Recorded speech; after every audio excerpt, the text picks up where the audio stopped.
The Story of Icarus.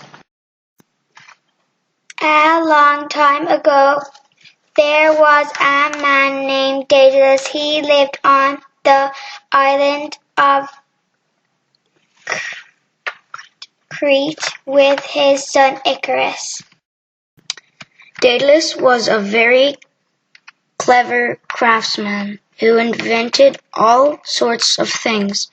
One day the king asked Daedalus to invent a maze which no one could escape.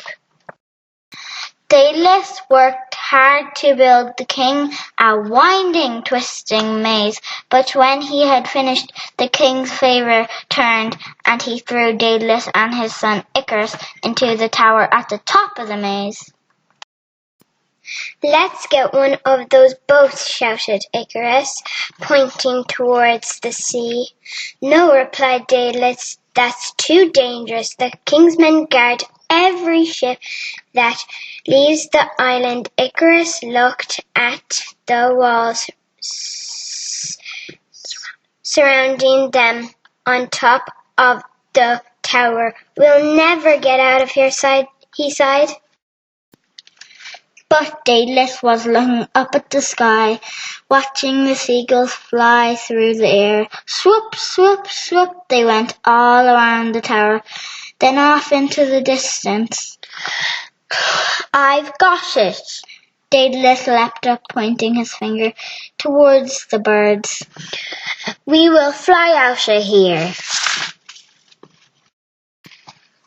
Icarus and his father sat about gathering feathers. "Here's one," exclaimed Icarus. "Bring it over here," Daedalus instructed his son as he sat molding the feathers together. Eventually their work was done, and Daedalus held up 2 pairs of beautiful feather wings.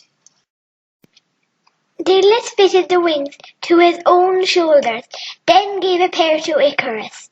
They moved around, slowly at first, until they could wave their arms up and down, like birds. "Remember," said Daedalus to his son, "never fly too high. The blaze of the sun will melt your feathers if you go too near it." But Icarus wasn't listening. He was too excited. He was about to fly for the first time. He watched as his father took to the sky. Then he lifted his arms and began flapping. Up, up, up he went. He could see the island of Crete disappearing below his feet. Icarus looked around. He could no longer see his father. The air grew warmer and warmer. His arms seemed heavier and tired. The light feathered wings that had carried him into the clouds were beginning to fall away. Then he remembered the words of his father, Daedalus. "Don't fly too high." He looked up. The sun was beating down on his back. His wings were melting. Suddenly he was falling down, down, down, towards the sea. "Father," he shouted. Daedalus watched with sadness from the sky as his son hit the water with a heavy splash.